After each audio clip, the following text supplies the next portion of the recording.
Is this your brain on drugs? Not exactly. This is your brain on drugs, the real story. By Dr. John Brim of the Harm Reduction Therapy Center, San Francisco. Graphics by David Lovins. Mother Nature has equipped us with a system in our brains that helps us decide how to behave. This part of the brain is called the nucleus accumbens, or NA for short. We can think of the NA as the happiness regulator of the brain. It's the part that makes you happy or sad. How does the NA know whether to make you happy or sad? The rest of the brain, the thinking part, sends messages to the NA in the form of little packages of dopamine. The more dopamine, the happier. Normally, we stay in the middle range of mood, neither happy or sad. Happy experiences increase the dopamine flow. Sad experiences decrease the dopamine flow.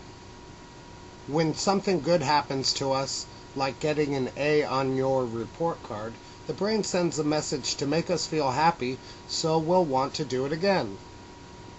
We remember the good or bad feelings and try to repeat the good and stay away from the bad. Happy experiences. Student getting an A. Olympic medal winner. Lover's kiss. Mother and baby. Father giving son a pat on the back. Sad experiences. Student getting an F. Suitor being rejected. Loss of a loved one. Losing something valuable. Injury. Losing job. Not enough money. Rejection from friends, parents, or peers. What happens when we consume a recreational substance like alcohol, coke, meth, heroin, oxycodone, etc.? All the recreational substances, as far as we can determine, work by forcing the brain to feed more dopamine to the NA, making us happy without doing anything to earn it. Neuroscientists refer to drugs as hijacking the NA. That is to say, a drug takes over control of our happiness from the rest of the brain.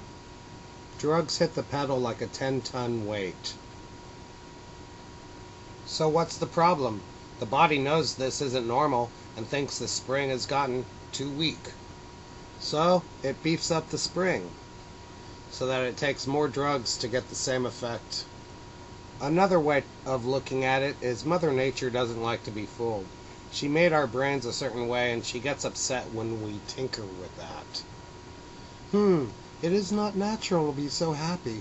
He is screwing up my system that I've developed over 2 million years. He won't want to do anything useful if it is that easy to get happy. I can fix that.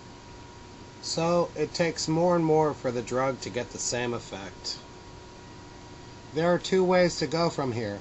Door 1 and door 2, if you will. Door 1.